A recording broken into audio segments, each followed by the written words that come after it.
Hello guys, আমাদের বিয়ে খাওয়া শেষ। অনেকক্ষণ আমরা ড্যান্স করলাম এবং আমরা এখন যাচ্ছি।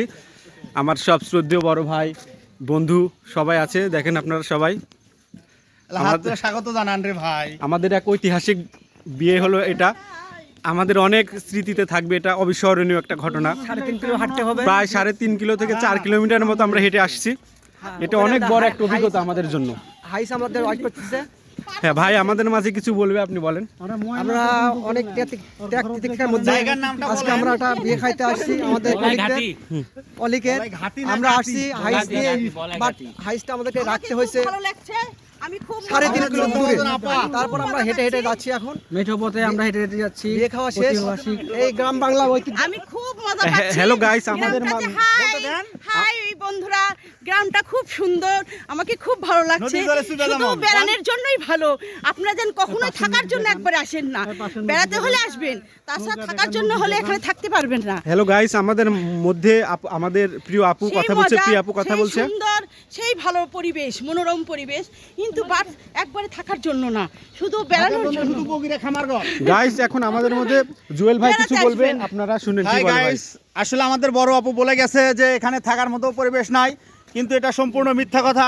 সকাল সন্ধ্যা আপনারা যে জিনিসটা পাবেন প্রাকৃতিক হাওয়া, এখানে থাকতে গেলে এবং বসবাস করতে গেলে অনেক সুন্দর হবে। আপা বলছে শুধু খোপের মধ্যে, আমরা খোপের মধ্যে থেকে অভ্যস্ত নই, আমরা হচ্ছে ফরওয়ার্ড জায়গা থেকে অভ্যস্ত।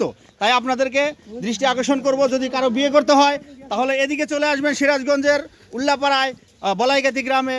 এবং যদি কারো বিয়ে করে নিয়ে যাওয়ার ইচ্ছা থাকে সেও এদিকে চলে আসবেন। ধন্যবাদ গাইস। ভাইকে অনেক ধন্যবাদ, অনেক সুন্দর গঠনমূলক কথা বললো গ্রাম সম্পর্কে। এবার আমরা আরেক ভাইয়ের কাছে থেকে শুনবো। আমার কোনো কথা নেই, তার কি অভিজ্ঞতা আপনি বলেন। আমার অভিজ্ঞতা অনেক ভালো, গ্রামটা অনেক ভালো লেগেছে, বিশেষ করে সরিষার ফুল এবং আশেপাশের পরিবেশ, মাঠ ঘাট সবকিছুই একাকার। এক কথায় গ্রাম্য পরিবেশে কেউ দেখতে চাইলে এবং উপভোগ করতে চাইলে এখানে চলে আসুন।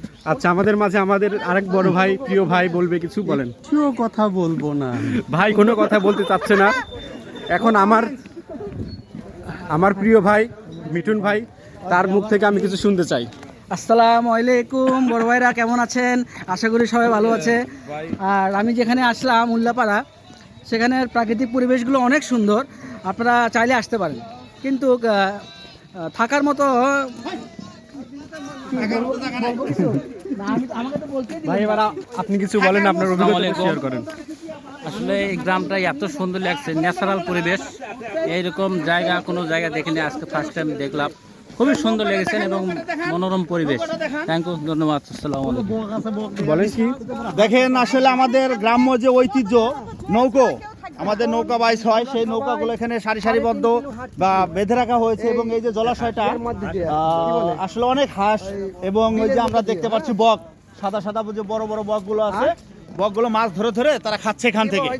আপনারা এই সমস্ত আনন্দময় জায়গাগুলোতে ঘুরতে আসবেন, এটা আপনাদের প্রতি আন্তরিক অভিনন্দন থাকলো। এবং ভাই, এই এলাকার মানুষের জীবনযাত্রা সম্পর্কে যদি আপনি আসলে কিছু বলেন। আমাদের এই এলাকার যে মানুষগুলো, তারা অত্যন্ত সাদাসিধে একজন মানুষ।